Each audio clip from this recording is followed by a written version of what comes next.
felice basta incante. Halo pasukan Jablay dari Sabang sampai Merauke, apa kabarnya semua? Sempak aman gak melar ya? Balik lagi ketemu dengan Bang Boy ya. Kali ini kita akan bedah film Jablay lagi yang berjudul Match Point. Film yang dibintangi oleh Jonathan Rhys dan Scarlett Johansson ini banyak mengajari tentang cara pencoblosan yang baik dan benar. Oh alah, emang pemilu apa ya? Buat pasukan Jablay langsung ambil posisi tiarap dan ambil bantalnya biar kita langsung mainkan ya filmnya.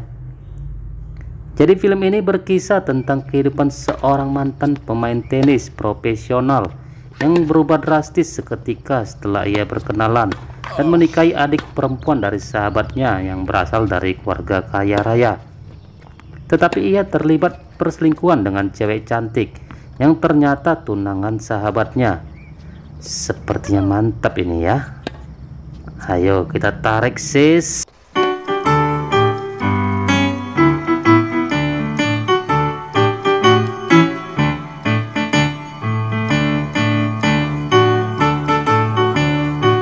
Film diawali kita diperlihatkan seorang pria yang bernama Chris sedang berada di sebuah tempat olahraga tenis. Diketahui ternyata pria ini adalah seorang mantan pemain tenis profesional yang sedang lagi mencari pekerjaan sebagai instruktur tenis. Chris pun diterima bekerja dan dikirim ke London. Chris mulai menjalani pekerjaannya sebagai instruktur. Di tempat itu ia diperkenalkan dengan seorang pria bernama Tom Hewitt, seorang pria yang kaya raya. Chris dipercaya untuk menjadi instruktur pribadinya Tom. Chris dan Tom pun terlihat cepat akrab. Apalagi ternyata Chris memiliki hobi dan kesukaan yang sama, yaitu menonton opera. Tom pun menawari dan mengajak Chris untuk menonton pertunjukan opera bersama keluarganya, yang langsung diterima Chris dengan senang hati. Di tempat pertunjukan, Tom memperkenalkan Chris kepada kedua orang tuanya dan adiknya. Singkat cerita, hubungan Chris pun semakin akrab dengan Tom dan keluarganya. Tom juga kerap meminta Chris untuk mengajari adik perempuannya yang bernama Collie. Perlahan tapi pasti hubungan Chris dan Collie pun semakin dekat dan akrab. Pada saat Chris menghadiri pesta di rumah keluarga Tom, di dalam rumah besar itu tanpa sengaja Chris melihat dan menyamperin seorang wanita yang asoy gay boy lagi bermain bola pingpong, diketahui bernama Nola Rice. Kecantikan dan sensualitas Nola membuat pandangan Chris sangat terpesona, yang membuat bola pingpongnya menjadi bergetar. Tak lama Tom pun masuk, dan yang membuat Chris sial ternyata Nola adalah tunangannya Tom. Setelah Bang Boy selidikin, ternyata si Nola ini adalah seorang cewek Amerika yang lagi merintis untuk menjadi seorang aktris. Tetapi ia selalu gagal dalam mengikuti seleksi audisi yang membuat karirnya menjadi tidak jelas. Ibunya Tom, yaitu Nyonya Eleanor, tidak begitu suka dengan Nola dan tidak merestui hubungannya dengan Tom.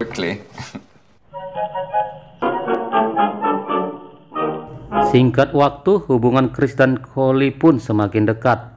Collie pun jatuh cinta kepada Chris, yang membuat Chris langsung meresponnya dengan genjotan dan getaran bola pingpongnya. Dan yang paling menambah semangat Chris, ternyata kedua orang tua Collie pun sangat suka kepadanya dan meminta Chris untuk menikahi Collie. Karena rasa cinta Collie yang sudah sangat dalam, ia pun mencoba membantu Chris dengan menawarkannya pekerjaan pada perusahaan ayahnya Collie, yaitu Mr. Alex. Kesempatan itu pun tidak disia-siakan oleh Chris. Akhirnya ia pun bekerja dan menempati posisi yang bagus di perusahaan itu. Seketika kehidupan sosial Chris pun berubah 360 derajat. Ia kini menjadi seorang pria dengan karir yang bagus. Harta dan wanita pun sudah ia miliki. Tetapi yang namanya Chris tetap saja tidak pernah puas. Ia selalu saja tetap memikirkan dan penasaran dengan Nola, tunangannya Tom. Ia pun mulai mencoba pendekatan dengan Nola dan rela menjadi tempat curhatan saat Nola lagi galau. Get me cab. Pada suatu hari saat Tom, Nola, dan kedua orang tuanya berkumpul, Nyonya Eleanor, ibunya Tom, menyinggung masalah karirnya Nola yang tidak pernah jelas. Nola yang mendengar itu pun merasa sakit hati dan langsung keluar meninggalkan mereka. Excuse me. Well, thank you very much. I'm sorry if I'm raising... Dalam cuaca hujan dan kegalauannya, Nola pun keluar menjauhi rumah Tom. Chris yang saat itu melihat Nola berjalan di bawah derasnya hujan mencoba mengikutinya, dan sesampainya di tengah padang ilalang yang sepi, Chris mencoba menenangkan Nola, tetapi karena rasa dingin, Chris pun langsung memberikan transfer air liur bercampur air hujan yang langsung ekspres diterima Nola. Gak kuat menahan getaran bola pingpong, Chris dan Nola pun nyungsep masuk ke dalam tengah ilalang dan langsung bercocok tanam. Waduh, apa tidak takut Pacet sama Linta masuk ntar itu ya?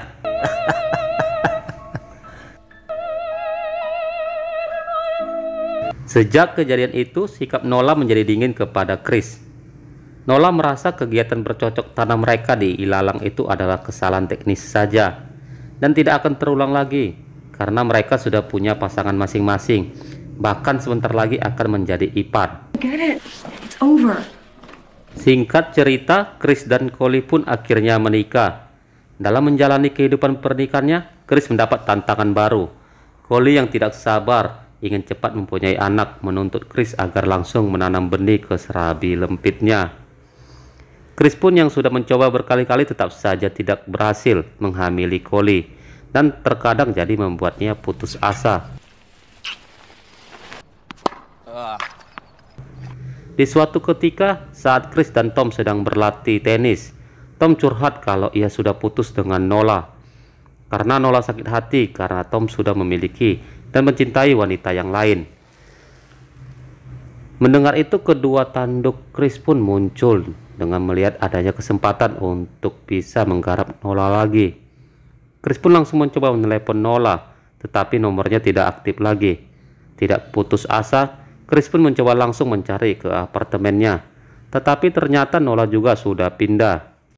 Well, you have to see a fertility doctor. I know. Would you ever... Singkat waktu, suatu hari Chris dan Collie menghadiri acara pameran di suatu tempat. Ternyata di sana Chris melihat Nola yang juga lagi asik melihat koleksi di pameran itu. Dengan cepat Chris pun langsung menghampiri Nola dan menanyain kabarnya. Belum sempat melepas rindu, tiba-tiba Collie langsung datang menghampiri mereka. Dengan bahasa telepatinya, Chris mencoba meminta nomor telepon Nola yang baru dan langsung cepat diberikan oleh Nola. I feel like it's gonna happen this time. Selepas pulang dari pameran, terlihat Chris dan Nola sedang asik bercocok tanam di apartemennya. Berawal di apartemen itu, perselingkuhan Chris pun dimulai. Chris sering diam-diam menemui Nola.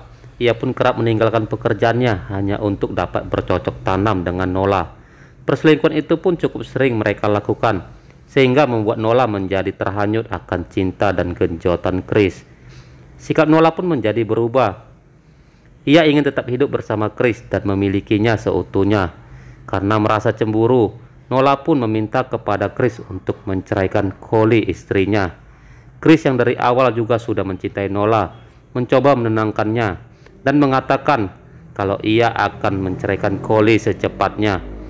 Ungkapan itu pun sangat membuat hati Nola semakin senang dan makin bersemangat untuk memberikan serabi lempitnya untuk makin digenjot lagi oleh Chris.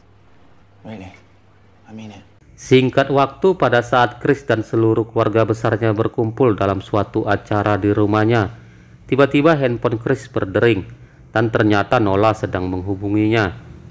Chris pun menjauh dari keluarganya dan rupanya Nola memintanya untuk segera menemuinya. Tetapi karena Chris lagi dalam acara keluarganya, ia pun menolaknya, yang membuat Nola menjadi kesal. Karena handphone Chris tidak dapat dihubungi kembali, Nola pun nekat menelepon ke telepon rumahnya Chris, yang spontan membuat Chris menjadi emosi dan marah. Belum sempat Chris melampiaskan emosinya, ternyata Nola memberikan kabar bahwa ia sekarang lagi hamil anak dari hasil cocok tanam Chris.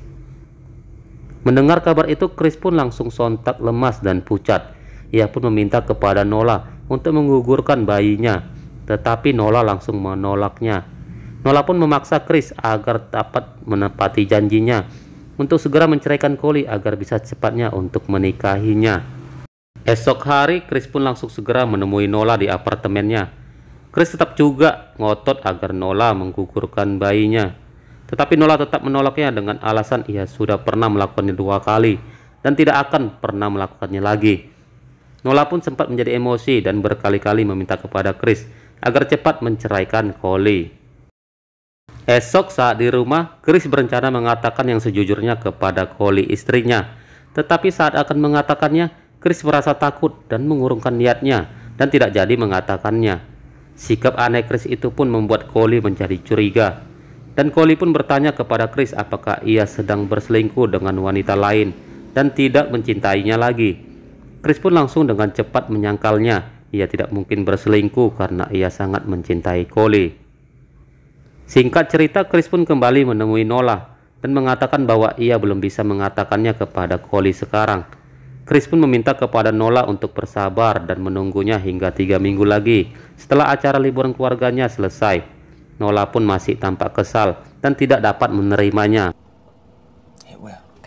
Tak berselang lama, Collie pun memberi kabar kepada Chris bahwa acara liburan keluarga dibatalkan karena ada salah satu anggota keluarga yang berhalangan. Tetapi Chris ternyata tetap berpura-pura masih liburan di luar negeri dan tidak memberitahukannya kepada Nola. Beberapa hari kemudian sialnya Chris ternyata terciduk oleh Nola saat ia berjalan mau menuju mobilnya dan membuat Nola menjadi emosi karena Chris telah membohonginya karena masih liburan di luar negeri. Nola pun langsung menghampiri Chris dan marah-marah serta memaki-maki Chris. Nola pun terlihat histeris dan tak terkendalikan. Chris yang melihat itu langsung membawa dan memasukkan Nola ke taksi. Sampai di apartemen, Nola juga masih terus emosi dan marah dan mengancam Chris akan memberitahukannya langsung kepada Collie dan seluruh keluarganya kalau Chris tidak segera menceraikan Collie. Malam hari saat jam tidur, Chris yang terbebani oleh ancaman Nola menjadi resah dan tidak bisa tidur. Ia pun terduduk melamun dan entah apa yang merasuki dan dipikirkan oleh Chris. Keesokan paginya, Chris bergegas dan pergi ke ruangan basement keluarganya, tempat penyimpanan senjata. Di sana ia mengambil sepucuk senjata shotgun dan beberapa pelurunya dan menyimpannya ke dalam tas. Malam harinya, Chris mengajak Collie untuk menonton opera esok hari yang menjadi favorit istrinya, yang membuat Collie sangat senang menerimanya. Esok hari Chris pun menelepon Nola dan mengatakan kalau ia ada kabar gembira dan akan mengatakannya langsung kepada Nola. Chris pun membuat janji untuk bertemu Nola di apartemennya setelah pulang kerja. Tak berselang lama, Chris pun pergi menuju ke apartemen Nola. Terlihat di sana Chris membawa tasnya yang berisi shotgun dan menggunakan sarung tangan. Setiba di apartemen, Chris mengetuk pintu tetangga kamar sebelah Nola. Di kamar itu tinggal seorang wanita tua bernama Nyonya Eatsby. Karena Nyonya Eatsby sudah mengenal dan sering melihat Chris sebagai teman Nola, ia pun mengizinkan dan mempersilahkan Chris masuk ke dalam. Saat Nyonya Eatsby ke kamar untuk meminum obatnya, dengan cepat Chris langsung menyiapkan shotgunnya.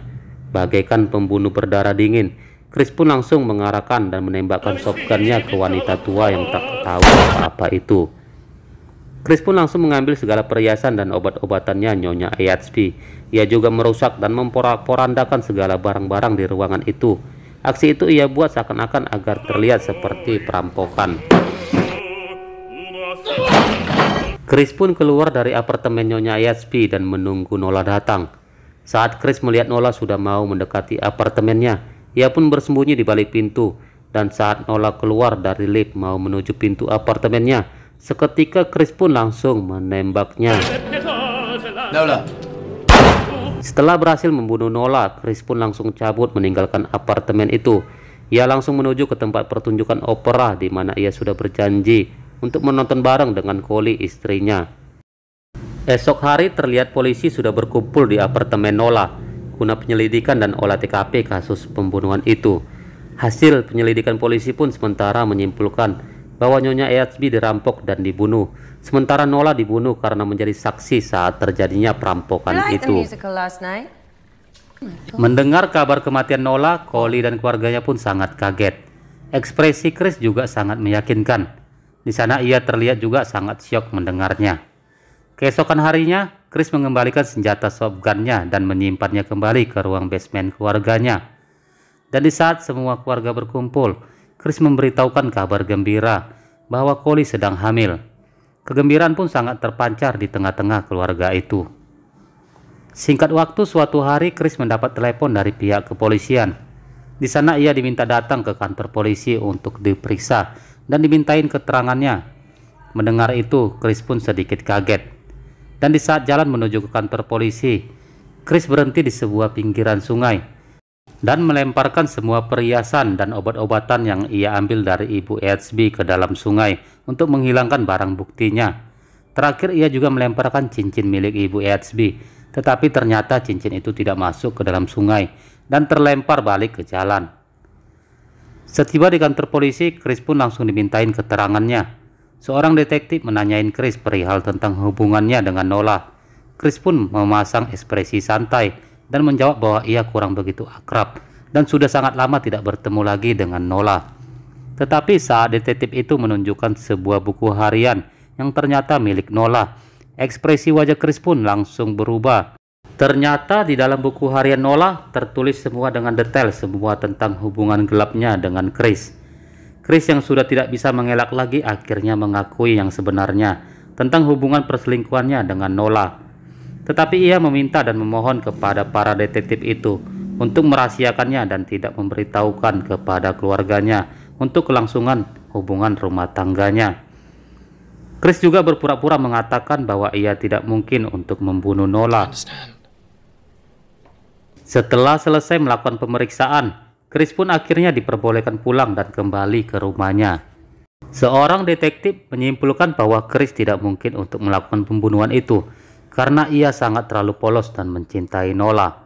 Tetapi temannya masih belum bisa menerima dan tetap masih merasa curiga dengan Chris. Ia pun masih ingin tetap menyelidiki kasus pembunuhan itu.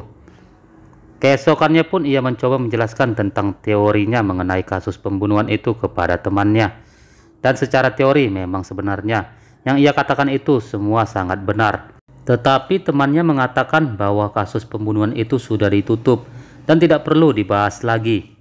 Karena pihak kepolisian ternyata baru menemukan mayat, yaitu seorang pecandu narkoba yang tewas di daerah itu. Dari mayat tersebut polisi menemukan dari kantongnya sebuah cincin yang ternyata cincin itu adalah milik Nyonya Eadsby, yang merupakan barang bukti kuat bahwa pecandu itulah yang membunuh Nyonya Eadsby dan Nola. Di akhir film, detektif itu pun akhirnya menutup kasus pembunuhan dan film ini.